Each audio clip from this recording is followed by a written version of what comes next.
thing to sustain, and there's a lot of turnover. The next thing is career disc, which I talked about at first.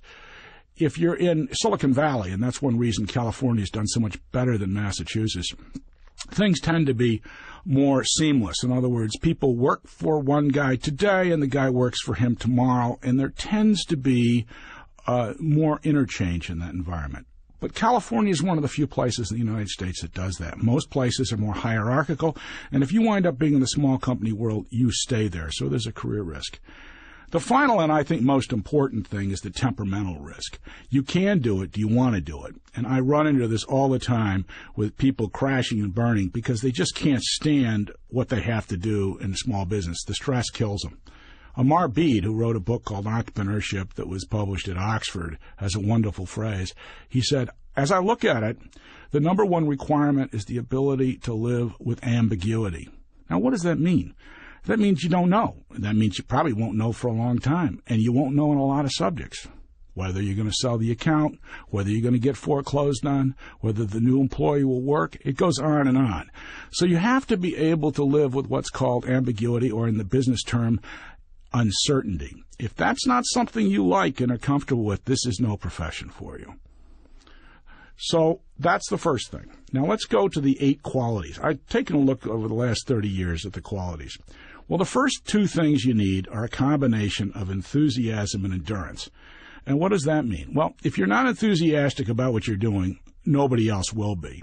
And the Kmart buyer, when Kmart was the Walmart of its age, said to me when I was selling strollers to him in the 70s, I like people to come into entrepreneurs. They care about it. Most sales guys from places like GE are only thinking about their golf game, and they just want to get me off their list. So yes, you're not that good, you're not that big, there's a lot wrong with you, but you care about it, and that's important. Endurance is very important. Most people think entrepreneurs are going out there and beating people up and getting new things. No, entrepreneurs are getting beat up and knocked around and everything goes wrong. And they can't tell you the truth about the fact that they're really better than you think, because if they told you what was really going on, you'd stop doing business with them. So you've got to be able to take a pretty good pounding. And it is a long-term thing. The third quality is conclusiveness.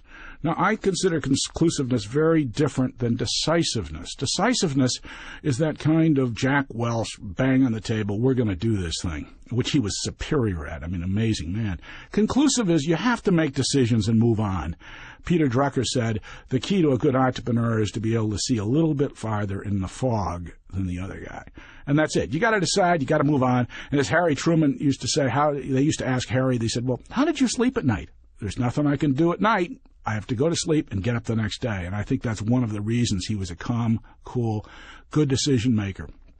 Whether you believe in his decisions or not, he was calm and cool and could move on. That, again, relates to living with ambiguity.